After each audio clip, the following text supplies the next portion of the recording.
के लिए, आपको एक संदेश देने के लिए, एकता का मिसाल देने के लिए कार्यक्रम का आयोजन किया है।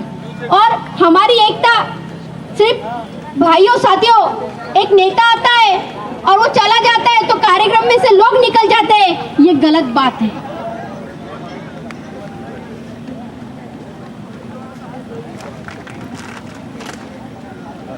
ये गलत बात है।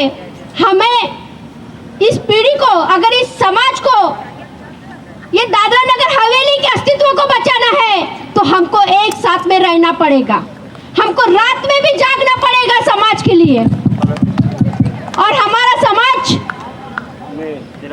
एक कार्यक्रम, कुछ एक ऐसा कार्यक्रम करके जाता है, आता है और जाता है खाना खा के, ये चलेगा नहीं समाज में। तारपा महोत्सव का जो उत्साह है हर साल होते आया है। कोई बाहर से कलाकार आ जाता है, एक दो अपने परफॉर्मेंस देता है और चले जाता है, लेकिन यहाँ की संस्कृति के बारे में ना समाज को पता होता है, ना यहाँ के शासन को पता होता है।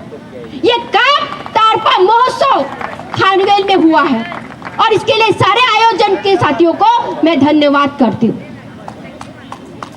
साथियों, हम क्या चाहते हैं ये दिखा दिया इन्होंने। अगर दादरा नगर के अस्तित्व को, यहाँ के मूल मालिक को अगर बचाना है तो उसको उसकी संस्कृति समझनी चाहिए। उसको एक साथ में रहना पड़ेगा, नहीं तो उसके भी वाद्यों का डीजे बन जाएगा। ये डीजे नहीं बनाना है, हमारी संस्कृति को जताना है, इसके लिए आए। हम दादरा नगर हवेली में देखते हैं, हम बाहर नहीं देखेंगे, भारत के बाकी राज्यों की बात नहीं करेंगे, हम सिर्फ यहाँ की बात करेंगे।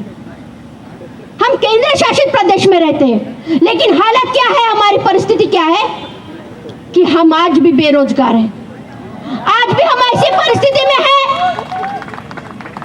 कि हम लोग एक जगह पे बैठ के सिर्फ बात भी नहीं कर सकते समाज के बारे में, क्योंकि यहाँ की शासन उसकी जिम्मेदार है, कोई नहीं है। समाज में कोई अस्तित्व निर्माण नहीं हुआ दादरा नगर हवेली में कि यहाँ का युवा आदिवासी की बात करे। और ये काम करने का एक पहला कदम ये तारपा महोत्सव ने रखा हुआ है। सिर्फ आपको सिर्फ यहाँ की कल्चरल दिखाने के लिए नहीं, यहाँ की सोच क्या है, ये हर साल कैसे अच्छा हो सकता है और हमारा आने वाला भविष्य हमारी संस्कृति को कैसे समझ सकता है, इसकी ये तैयारी है, इसकी ये शुरुआत है। साथियों, हमारी जो आरक्षण है वो गैर आदिवासी ले सकता है, हमारी जमीन है जो गैर आदिवासी ले सकता है, हमारी नौकरी है वो गैर आदिवासी ले सकता है। अगर कुछ ले नहीं सकता है तो हमारी आदिवासियत, हमारी संस्कृति। और हम आज भी गुमराह है। हमारा समाज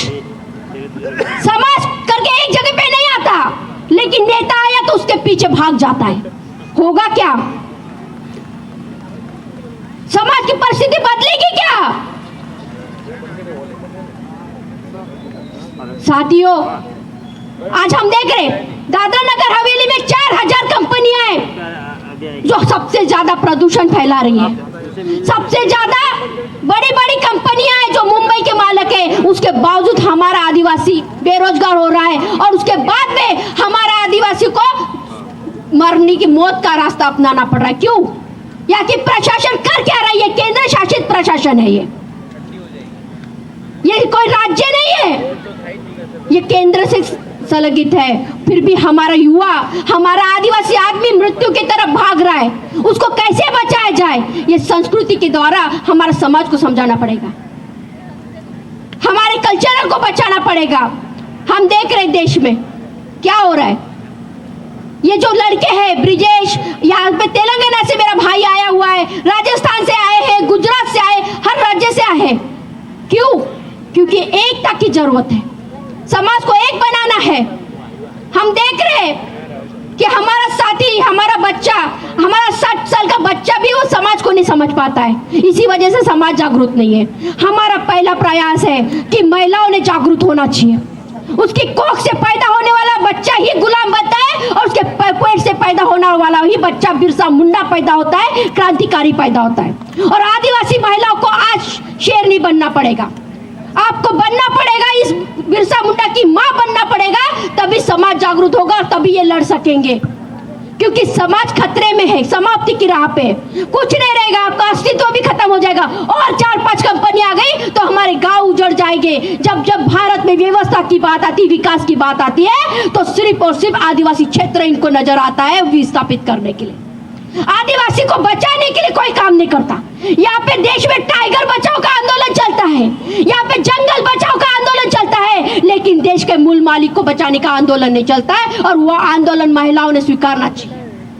आपको अपने बच्चे को पढ़ाना पड़ेगा समाज क्या है। ये बेटा, ये जो दिखाई है ये बच्चों को, ये कल्चर डीजे पे डांस करने से अच्छा अपने वाद्य पे, आदिवासी वाद्य पे डांस होना चाहिए। हमारी महिलाओं को सिखाना पड़ेगा। हमारे अभी ब्राह्मण शादी लगा रहे, वो महिलाओं ने आगे आके महिलाओं ने शादी लगाना चाहिए आदिवासी, और वो बचाना चाहिए। अपने गांव में शिक्षा का एक गोटुल, हमारे समाज में गोटुल हुआ करता था, जहाँ पे हमें हर तरह की शिक्षा दिया करती थी, वो भी महिलाएं। ये आदिवासी संस्कृति है, ये आदिवासी समाज है। आज वो खत्म हो गया। हम लोग उपास तापास में बिजी है। महिलाएं उपास से आपके परिवार नहीं सुरक्षित हो सकता। आपका अगर परिवार सुरक्षित हो सकता है तो आपको अपना अवसर का पल्ला कमर में खोजकर कलेक्टर के ऑफिस के सामने अपने अधिकार मांगने के लिए खड़े होने पड़ेंगे, तब आपका बच्चा सुरक्षित होगा। पूरे देश का बच्चा सुरक्षित होगा, देश का आदिवासी बच्चा। ये हमारी आवाज, हमारी पुकार है। तारपा महोत्सव जिस तरह से आज ये पहला कदम हमारा है, जो हमने अपनी संस्कृति का जतन किया, हमारे युवा ने बहुत अच्छी मेहनत की। ये हर साल कितना अच्छा होना चाहिए, ये आपकी शुरुआत है। ये एक दिन का नहीं, ये पूरे महीने भर आदिवासी तारपा महोत्सव चलना चाहिए। इसकी तैयारी आपको करनी पड़ेगी, क्योंकि कोई स्कूल में आपको आदिवासियत नहीं सिखाया जाता, कोई किताब में आपको समाज नहीं बताया जाएगा। यही है, यही रास्ता है जो आपको बताएगा कि आदिवासी क्या है और कुछ नहीं है। आपको सामाजिक, ये लड़के हैं, इनसे तैयार हो जाइए। अगर आपको कोई भी आदिवासियों को तकलीफ होती है दादरा नगर हवेली में, सिर्फ मौत का रास्ता दिखता है, उसके पहले इन कार्यकर्ताओं से बातचीत कीजिए, इनसे बातचीत कीजिए, और तब तक कोई डिसीजन ना ले। ये समाज है, इस समाज में ये परिस्थिति है कि जानवर को भी आदिवासी भूखा नहीं रखता। हमारे गांव में कोई भूखा है तो हमारे गांव का हर एक व्यक्ति उसके बारे में सोचता है। ये आदिवासियत है। अभी नहीं चलेगा। महिलाओं से मैं विनती करना चाहती हूँ, आपको जैसे आप अपना पहनावा दिखाते हो, अपना कल्चर नृत्य रखते हो, तो आपको लड़ने की, क्योंकि इस भारत देश में सबसे पहला अगर किसी ने आंदोलन किया है, संघर्ष किया है देश आजाद होने के लिए, तो वो आदिवासी है। क्योंकि ये उसका देश है, उसकी धरती है, वो जल जमी जंगल उसके है, इसलिए पहला संघर्ष आदिवासी कर रहा है। तो ये दादरा नगर हवेली में आने वाली पीढ़ी हमारी सुरक्षित कैसे रहे, इसका संघर्ष आज से आपको शुरू करना पड़ेगा। यही ये तारपा महोत्सव से मैं आप सबको विनती करना चाहती हूँ। साथियों, हम लोग को एकता कायम करनी है। ऐसे जहाँ पे अलग अलग तरह के कार्यक्रम होते हैं तो हमारे लोग भीड़ों से चले जाते हैं। ये तुम्हारा जमन, ये तुम्हारा कार्यक्रम है, तुम बच्चों परिवार की सही थी।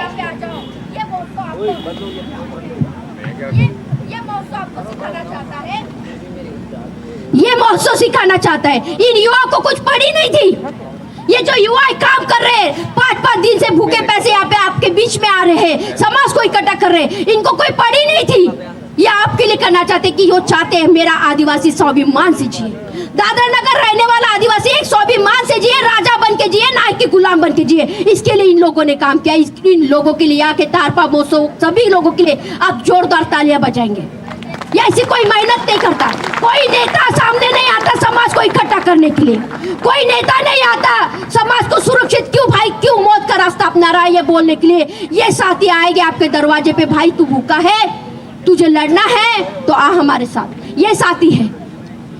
यही इस देश के इस वक्त के बिरसा मुंडा, यही इस वक्त के तंटा भील है। तो आपको एक जगह पे आने के लिए इनका साथ देना पड़ेगा, आपको ध्यान देना पड़ेगा, सामाजिक संगठन को बढ़ाना पड़ेगा, तभी आपकी जल जमीन जंगल यहाँ की बचेगी, नहीं तो खत्म हो जाएगी। मैं इतना बोलकर आप लोगों को, सबको आने वाले तारपा महोत्सव 24 के लिए बड़ी बड़ी शुभकामना देती हूँ कि वो सफल तरीके से आप लोग करें। ये सिर्फ 10-15 व्यक्ति नहीं तो 15 लाख लोग यहाँ पे हमें जमने चाहिए, ऐसी हमें तैयारी करनी पड़ेगी। यही बोलकर मैं अपने शब्दों को विराम देती हूँ।